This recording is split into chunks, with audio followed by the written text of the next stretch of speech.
공인중개사 N년차 재수생 필수. 재수생 주목 33회 시험 더 이상 재수는 없다. 핵심만 몰랐다. 분량은 파악. 재수생을 위한 EBS 렌탈 공인중개사 재수생 합격 올인원. 강의가 달라져야 합격할 수 있어. 아직도 결정 못했니? 딱 한 문제만 더 맞추면 합격. 합격. 공인중개사 재수, 삼수, N수 재수생 합격은 오직 EBS 공인중개사 렌다나와 함께하겠습니다. 이 교재만큼은 꼭 준비하세요. 자, 242페이지. 이거 들으신 분들은 어쨌든 간에 조금 어느 정도 공부가 좀 되신 분이라고 생각하고 이것저것 보려고 하지 마시고 그냥 이것만이라도 계속 돌리세요. 일단 기본적인 것은. 근데 이제 공부하다 보면 이 책도 탐이 나고 저 책도 또 욕심나고 이것저것 보려고 그래요. 그럼 같은 것이라도 굉장히 분산이 되면 정리가 안 되니까.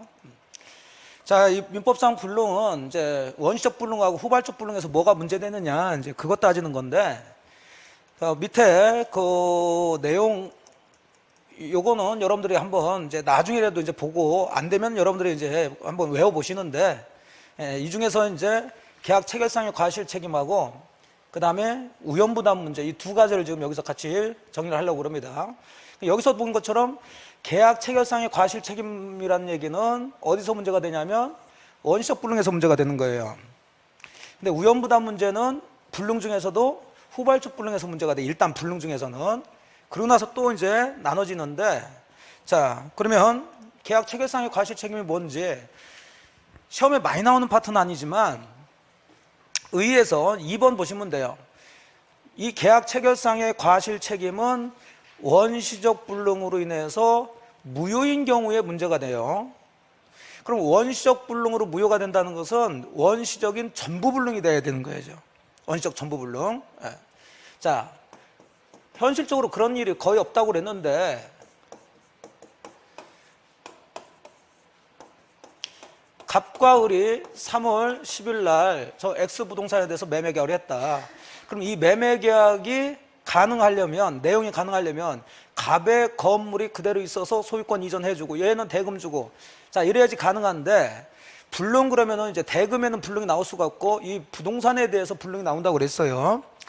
자, 그럼 원시적이라는 것은 계약 체결 전에 이미 이 건물이 무너졌거나 불나서 없어져 버렸다는 얘기가 되죠. 그러면 전부 없어져 버렸으니까 이 매매 계약은 원시적 전부 불능으로 뭐가 되냐면 무효가 되고요. 그러면 무효라면 계약은 했지만 법률 효과가 발생되지 않았으니까 권리 의무가 없다는 얘기고, 그럼 서로 권리 행사하고 의무 이행할 필요가 없으니까 그냥 계약서 찢어버리고 서로 가면 된다. 그게 원칙인데, 원시적 전부 불능으로 무효인 상태에서, 자, 한쪽은 그 원시적 불능으로 무효가 됐다는 것을 알았거나 알 수 있었는데, 그러면 여러분이 생각할 때도 이 사람이 미리 알았거나 알 수 있었으면 을한테 미리 얘기를 해줘야 된다는 거죠. 근데 그런 얘기 하지 않고 그대로 계약하는 바람에 이쪽에서는 전혀 몰랐어요. 그럼 이 사람은 이 계약이 무효인 것을 전혀 모르고 계약을 했으니까 이 계약이 유효인 것을 믿고 이제 거래했겠죠. 그럼 이 계약하면서 뭔가 들어갔던 비용이라든지 뭐 이런 것들이 있을 텐데, 그러면 이 계약 체결함으로써 무효는 됐으니까 이 건물 넘겨달라 이렇게는 할 수 없지만 내가 이 계약이 유효로 믿었기 때문에 들어간 비용은 네가 좀 배상 좀 해달라, 이렇게 들어가는 것을 계약 체결상의 과실 책임이라고 그랬어요. 그러니까 이 세상에 이런 일은 거의 없다고 그랬죠. 근데 문제를 내기 위해서만 이제 들어가는 거지, 이제 법에. 자, 그러면 계약 체결상의 과실 책임이 문제되는 것은 일단 여러분 머릿속에 체결상 과실 책임, 살다 들어보지 못한 책임인데 어느 때 문제가 되냐를 먼저 머릿속에 딱 잡으셔야 돼요. 불능 중에 무슨 불능일 때요? 원시적 불능. 원시적 불능 중에서도 전부 불능돼서 그 계약이 뭐일 때? 무효일 때 문제가 된다는 거 잡으시고. 그럼 원시적 전부 불능으로 무효가 됐다고 다 계약 체결상의 과실 책임이 발생되는 건 아니고, 배상 질 사람은 그 불능을 알았거나 알 수 있었어야 돼요. 자, 이제 2번 요건이 그 얘기입니다. 전부가 원시적 불능해서 일단 무효되고요. 배상 질 사람은 원시적 불능에 대해서 알았거나 알 수 있어야 돼. 그러면 배상을 청구한 사람도 알았거나 알 수 있었다면 이건 발생될 수가 없어요. 상대방은 선이 무과실해야 됩니다. 자, 이러면 이제 이거 모르고 선이 무과실한 사람이 알았거나 알 수 있는 사람한테 배상 청구할 수 있다는 얘기인데, 그 효과는, 자, 이제 배상 얘기가 나오면 손해배상 얘기죠. 둘로 나눈다고 그랬어요. 이행이익배상이냐, 자, 실내이익배상이냐.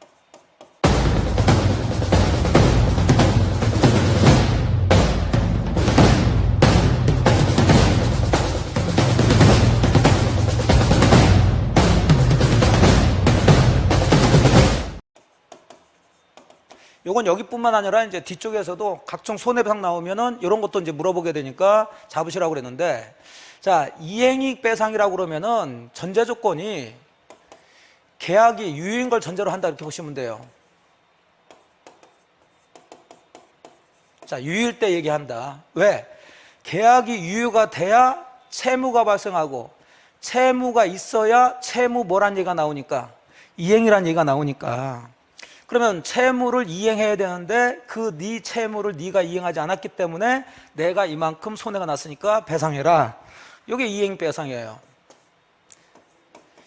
그러면 실내이익 배상이라는 것은 신뢰는 믿었다는 얘기죠. 뭘로 믿었어? 유효로 믿었어. 근데 유효로 믿었는데 보니까 그 계약은 뭐예요? 무효나 부존재하더라. 성립되지 않았더라. 그래서 이것은 주로 무효를 전제로 해요. 무효. 물론 유효일 때도 실내이익 배상이라는 게 나타날 수 있어요. 근데 뭐 거기까지 들어가면 어지러우니까. 무효인데 나는 유효인 줄 알고 유효로 믿어서 내가 뭔가 좀 드린 거 있으니까 그거 내놔라. 그게 실내이익 배상이죠. 자, 이렇게 이해하시도록 하시면, 그러면 계약 체결상의 과실 책임에서 발생하는 손해배상은 이행이익 배상이냐 실내이익 배상이냐 이 문제죠. 아까 보니까는 유효였어요, 무효였어요?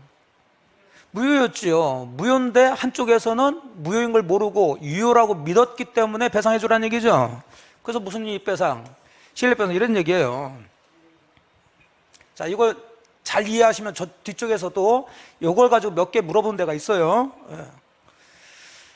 자, 그래서 효과는, 과실 있는 당사자는 아까 갑은 상대방이 그 계약의 유효를 믿었음으로 인해서 받은 손해, 법조문은 그렇게 됐어요.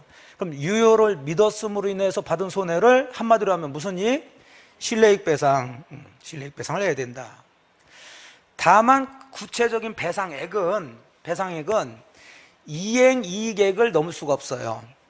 이행이익액. 자, 계약이 유효가 돼서 이행이 되면 자기가 얻을 수 있던 이익액. 요거의 대표적인 게, 만일에 빨리 하려고 그랬더니 이거 중요하지도 않은데 자꾸 이런 것들이 걸리네. 자, 이게 유효다. 그럼 얘가 1억에 샀어요. 1억에 사서 병한테 2억에 지금 다 작업을 해놨는데, 그럼 이 계약이 유효면 얘가 1억에 받고 소유권 넘겨주면 소유권 이전 채무가 이행되면 얘는 또 2억에 대파니까 1억의 수익을 내고 있는 거죠. 근데 얘가 채무를 이행하지 않았으니까 얼마가 날아가 버린 거야? 1억이 날아가 버린 거지, 쉽게 얘기해서. 그럼 얘한테 1억을 손해배상하는 거, 이런 걸 뭐라 하는 거야? 이행이익 배상이라 하는 거죠. 되셨어요? 네, 좀 빨리빨리 나갈게요. 그러면 계약 체결상의 과실 책임은 배상이 이행이익 배상이다, 실내이익 배상이다. 실내이익 배상이지만 구체적인 배상액은 요걸 넘지 말으라는 얘기예요. 그게 이제 두 번째. 배상액은 계약이 유효함으로 생길 이익액, 이행이익이죠. 유효함으로써 얻을 이익액, 요걸 넘지 못한다. 자, 그래서 계약 체결상의 과실 책임, 뭐 많이 나온 파트는 아니지만 같이 섞여가지고 지문이 들어갈 수 있으니까 5개죠, 5개. 5개 외우시면 돼. 일단 전부 원시적 불능에서 뭐가 돼야 되고? 무효. 배상 의무자는 알았거나 알 수 있어야 되고, 청구권자는 선이 무과실해야 된다. 그럼 손해배상이 발생하는데 그 손해배상은 무슨 이익 배상? 실내배상. 하지만 구체적인 배상액은 뭘 넘지 못한다? 이행이익을 넘지 못한다. 자, 그 다음에 이제 자주 나오는 게 우연부담이죠. 자, 우연부담은 후발주 불능 때 문제가 된다고 그랬어요. 그러면 항상, 자, 후발주 불능 그러면 여러분들이 머릿속에 딱 치고 들어가는 게 있어야 돼, 이제. 후발적 불능 그러면 항상 채무자 책임이냐 아니냐를 따지라고 그랬어요. 예. 그래서 이건 정리해 드리는데, 후발적 불능인데 이게 채무자 책임이라면, 즉 채무자 귀책 사유, 채무자의 고의나 과실로 후발적 불능이라면 당연히 이 채무자한테 책임을 물어야 되죠. 이걸 채무 불이행이라 하고, 그 채무 불이행의 결과로서 나타나는 게 우리가 맨 마지막에 보시는 상대방은 일방적으로 계약을 뭐 할 수 있다, 해지할 수 있다, 이렇게 들어가는 거죠. 그리고 손해배상 들어가는 거예요.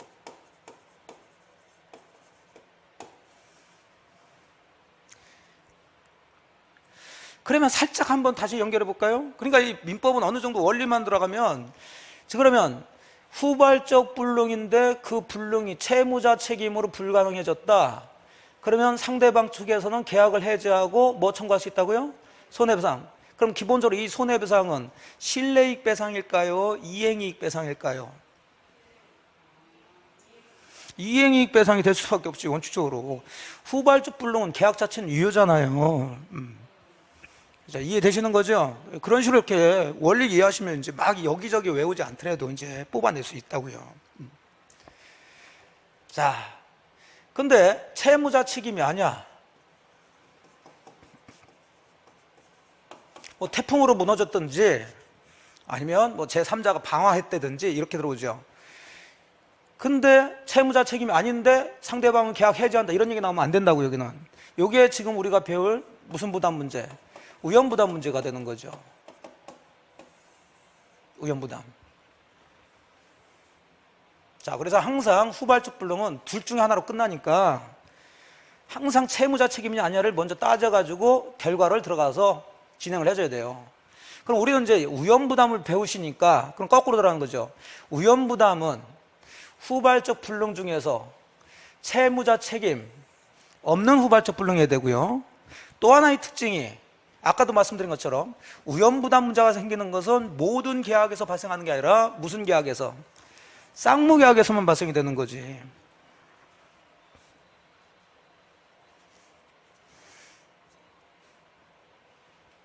쌍무계약의 특징이 하나의 계약으로부터 양 당사자의 채무가 발생하니까 그 두 개의 채무는 밀접한 관련이 있다고 그랬어요. 그걸 결련관계라고 그러는데, 거기서부터 동시행항변권이라는 게 나타나는 거고, 그건 이제 동시행항변권에서 나타나는 거고, 거기서부터 한쪽의 채무가 채무자의 책임 없이 없어졌으면, 그러면 운명적인 다른 사람의 채무도 같이 없어지느냐 살아남느냐, 이걸 따지는 게 우연부담 문제라고 그랬어요. 그래서 아까 얘기한 것처럼 쌍무계약에서 문제되는 것은 쌍무계약과 편무계약을 구별하는 이유 중에 하나가 우연부담과 동시행항변권, 그건 쌍무계약에서 문제되는 거죠. 편무계약에서는 문제되지 않죠. 자, 그러면 이제 여기까지 정리했으니까 이제 우연부담의 내용을 들어가시면 되죠. 사실 우연부담 내용은 그렇게 복잡하거나 어렵진 않아요. 자, 우리나라는 원칙적으로 누가 위험을 부담하게 돼 있다? 채무자. 자, 위험은 무슨 얘기라고 해요? 손실이에요, 손실. 손해, 쉽게 얘기해서. 자, 채무자 위험부담주의가 원칙인데, 그건 무슨 얘기냐면 당사자 일방의 채무가 쌍방의 책임 없는 사유로 이행할 수 없게 된 때예요. 쌍방의 책임 없는 사유로. 자, 팔았는데 팔고 난 이후에 요게 태풍으로 무너졌다. 자, 채무자가 갑이죠? 그럼 을은 채권자고요. 그러면 태풍으로 무너진 게 채무자 책임은 아니죠. 그렇다고 채권자 책임도 아니지. 자, 이럴 때 쌍방의 책임 없는 사유로 불능이 됐는데, 그렇다면 이 사람의 소유권 이전 채무는 없어졌어요. 그럼 이 사람의 대금 채무는 그대로 있어야 되냐 없어야 되냐, 이 문제라고요. 아이, 공평하게 얘기하면 이거 있어야 돼요 없어야 돼요? 없어야지. 그러니까 채무자는 상대방에게 이행을 청구할 수 없다, 이 얘기죠. 그럼 결국 채무자만 손해지, 자기 건물만 무너져 버렸으니까. 다만 계약은 했을 테니까 계약하면서 받았던 계약금은 다시 돌려줘야 되겠죠. 요거 이제 장난을 많이 치죠. 그러면 계약금을 받았으면 돌려주는 것처럼, 만일에 이쪽에서 요게 무너지기 전에 미리 받아가지고 이 사람이 그동안 사용했다면 당연히 이쪽도 사용한 사용이익이나 과실을 돌려줘야 되는 거지. 항상 이렇게 부당이득 반하여서 공평을 기하는 거예요. 됐었고, 요건 사실 공부하지 않더라도 그냥 읽으면 알아야 되는 거지. 공평이라는 것을 생각하시게 되면. 자, 이거와 관련해 가지고 이제 가끔 같이 나오는 게 대상청권이라고 그랬어요.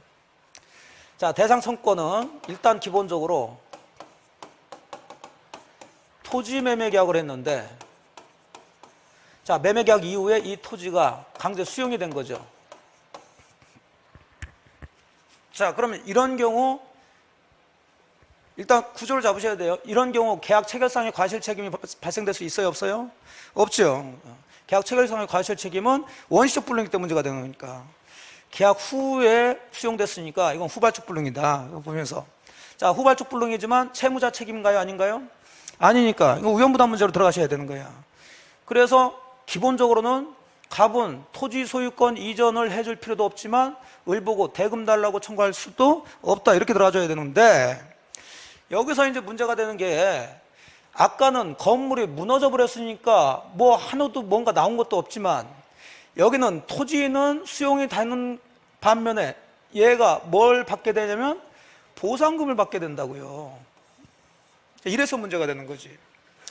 그러면 그냥 우연부담으로 들어가게 되면 그냥 얘 소유권 이전 채무 없어지고 얘 대금 채무 없어지고 그 자동으로 계약은 없어져 가지고 서로 그냥 헤어지면 되는 건데 이제는 얘가 수용을 당해서 토지 소유권 이전은 못 해주지만 대신 뭘 받는다고요?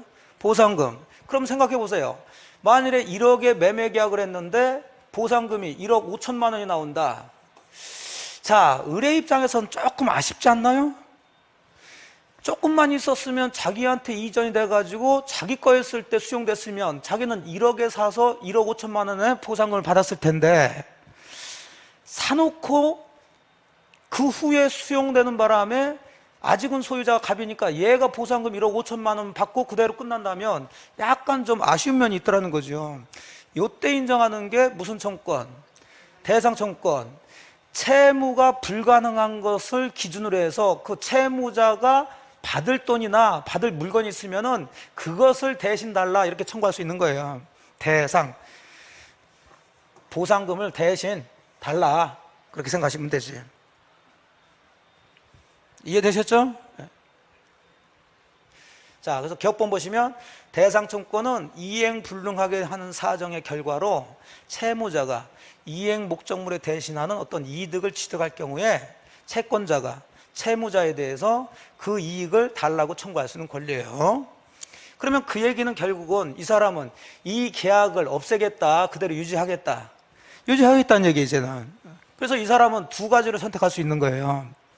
우연부담 문제로 끝날 수도 있고 서로 주고받고 하지 않고 끝날 수도 있고 대상청권 행사에서 보상금 청권을 나한테 넘겨라 라고 하면서 자, 계속 이 계약을 유지할 수도 있고. 자, 이해되셨어요? 자, 이제 니은번이 이해가 되죠. 가령 토지가 수용된 경우 채권자, 매수인은 채무자인 매도인에게 수용보상금 청권 양도나 보상금 반환을 청구할 수 있다는 얘기죠.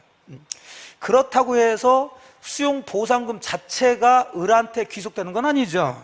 어차피 보상금은 토지 소유자한테 나가는 거니까. 그래서 수용보상금 청권 자체가 채권자한테 속하는 것은 아니다. 자, 그러면은 이 사람이 대상청권을 행사한다는 것은 제가 좀 전에 얘기한 것처럼 이 매매계약은 그대로 유지시키겠다는 얘기니까 그럼 자기가 지고 있는 채무는 이행을 해야 돼요, 안 해야 돼요? 해야지요. 그래서 1억은 주고 네가 받을 보상금 청권이라는 권리를 넘겨달라 이렇게 들어가는 거예요. 그래서 대상청권 행사하려면 상대방에 대해서 반대급부 이행 의무로 이행을 해줘야 된다. 좀 전에 얘기한 것처럼 이런 대상청권은 채권자의 권리이지 꼭 의무는 아니에요. 그러니까 채권자는 둘 중에 하나를 선택하면 된다. 우연부담에 의해서 채무를 면할 수도 있고 대상청권 행사할 수도 있다. 자, 그 다음 이제 다시 우연부담으로 와서 원칙적으로 이렇게 채무자가 우연부담을 지게 되는데 예외적으로 채권자가 우연부담 지는 게 있다. 그 얘기는 채무자는 소유권 이전해 줄 필요는 없지만 채권자 상대방한테 대금 달라고 청구할 수 있는 경우죠. 그럼 채권자만 손해가 되니까 자, 당연히 채권자 책임으로 불가능하게 됐으니까 당연히 이 사람 보고 돈 달라고 해야죠. 자, 문제는 뒤쪽인데 채권자의 수령지체 중에 당사자 쌍방의 귀책 사유 없이 불가능하게 됐다. 자, 그러면 요걸 이제 해석할 줄 아셔야 돼요. 이제 그림 안 그래도 채권자의 수령지체 중 그러면은 지금 누가 약속을 위반한 거예요? 채권자죠. 채무자는 3월 10일 날 매매 계약을 하고 자, 4월 20일 날 이행하기로 했어요. 그래서 이 사이에 건물은 안 무너지고 불이 안 탔어요. 그래서 4월 20일 날 이 사람은 소유권 이전을 해주려고 등기서류 준비해서 자, 받아가라 이행 제공했는데 이 사람은 잔금도 안 주고 등기서류도 안 받아가더란 얘기죠. 그래서 원래는 4월 20일 날 소유권 이전이 이행이 되줘야 되는데 얘가 받지 않아서 늦어지고 있더라는 거죠. 이걸 뭐라고 그런다고 그랬어요? 수령지체. 그럼 결국은 채무자는 약속을 지키려고 한 거고 채권자는 지금 약속을 위반하고 있는 거죠. 누구 책임이 더 커요? 채권자가. 근데 이 와중에 24일쯤에서 태풍 불어가지고 이 건물이 무너졌을 때 이 얘기죠. 자, 그러면 당연히 얘 열받는 거 아니야. 네가 제대로 약속만 지켰으면 4월 20일 날 나는 너한테 건물 소유권 넘겨주고. EBS를 영어로 어떻게 쓰지? 손으로 EBS 쓸 수 있나? E. 어떻게? E. 그럼 휘표하게 해야지. 어떻게 하지?